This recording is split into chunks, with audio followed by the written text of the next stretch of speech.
everyone. You're watching my interview with Marc Bookman, founder and CEO of Opu Labs.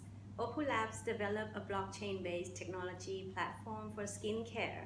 And skincare is a very popular and a very fast-growing industry, especially in Asia right now.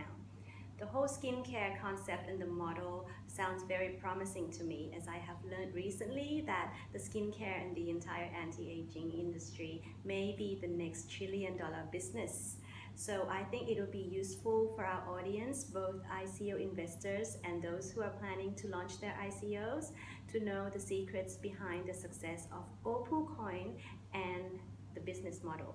So Marc, what is Opu and what does it do? Yes. So Opu Labs is building a platform that is bringing together all the players in the skincare industry, consumers, doctors, manufacturers, researchers, and we're trying to provide objective data to the consumer about what products actually work for them. Okay. There's no real objective source of this information in the skincare space now. People just have to try and buy things or talk to their friends. And there's a basic lack of trust for many reasons in advertising. So we want to give the user a tool, and we use imaging and AI to help the user monitor the quality of the products and whether they're working for them or not.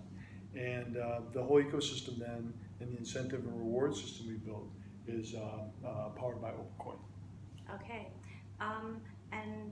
I heard that Opu Coin launch was quite successful. What were the big takeaways from Opu's successful ICO launch? Yes, well, I think we spent a lot of time in terms of the messaging and putting together a very detailed white paper, a lot of effort on the design of the website so that it was attractive to people. And then we designed an airdrop that actually was sort of a win-win, not just sort of just post on Facebook, but where actually people could come and try the preview version of our app and give us data about their skincare preferences. And then we had a very generous reward of Opu coins. And we did that one airdrop, and then it sort of went viral from there. So it's been pretty good. All right. So were there any surprises during the ICO launch? Well, the main surprise has been the number of people, how viral it went. We would have been happy 30 or 40,000 people, let's say, have signed up by now. But we've just passed 118,000 today. Wow. And it keeps growing. And like 40% of those people who are signing up and trying the app are actually filling out the whole profile so that we're getting all their skincare preferences. And what we saw, it was, I think when it was at about 80 or 90,000, I have to go back and check the data, but it's grown since then, but we're probably at about $10 million a month in skincare products that our current audience, our current users spend every month. So it's already a very large, let's say, marketplace that we've sort of assembled here. So that was our biggest surprise. Okay. Sounds very good. Yeah, we're excited. So what were the difficulties that you had to tackle during the ICO launch? Well, the first thing is that right in the middle of us planning this, and then just as we launched, of course, the market crashed in terms of the Bitcoin prices, and then people kind of holding back on cryptocurrency. Yeah. And the regulations. And then, yes, absolutely, the regulations being a mess right now. They're all over the map, and at this stage of the game, it's not really helpful to build out the blockchain industry. So, what do we do for this? Well, in terms of the bear market, the only thing we can do is just keep improving our model and improving the way we communicate it to the investors, and think about what the investors are looking for. So a lot of them are looking for equity deals now, combined with tokens, and so we're planning that also. And so it really comes down to listening carefully. There's still people investing, it's just not as much. So it means it's probably if there's right now 10 times more ICOs and 1/10 the interest, so you have to be 100 times better, 100 times more competitive. And so we're trying to be that way.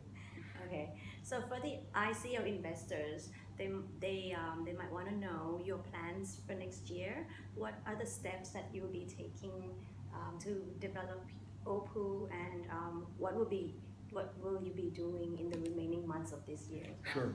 So we have the preview version of our app at opu.ai, and so you can actually try the application. And then the ICO information is at ico.opu.ai. Okay, so that's where all the information and preview version of our platform is. And that preview version of the platform now has the AI engine working, and we give a free analytics report to people who do the skincare test. And the Opu coin is actually functioning right now. So what we're going to be adding then next is what we call it Opu Brand Connect. It's the actual research tool. Given the fact that we have that large audience of skincare enthusiasts already, we decided to open up the research tool to the brands right away. So that's the very next thing that's going to launch. And right after that, we're developing what we're calling the liquidity bridge. The liquidity bridge is going to be either a smart contract or some type of wallet, kind of decentralized wallet, which will allow consumers, excuse me, not consumers, but public holders, investors of the token to sell it back through the liquidity bridge to the buyers on our platform. And so that's going to create the demand and a pull of tokens from the public market into our ecosystem. And so then after this, then we'll start continue on the roadmap that we have in the white paper. So tools for doctors, product recommendation engine, and then we'll begin to work on smart contracts that deal with privacy, and then giving sophisticated rewards to the consumer for the use or the access to their data. Okay. And this next question is for the people who are planning to launch their ICO. Yeah. What would be your advice, your biggest piece of advice that you would like to give them? Sure. So for the people who are planning an ICO right now, I would say don't do it. Don't do it. Okay. Forget it. It's too hard.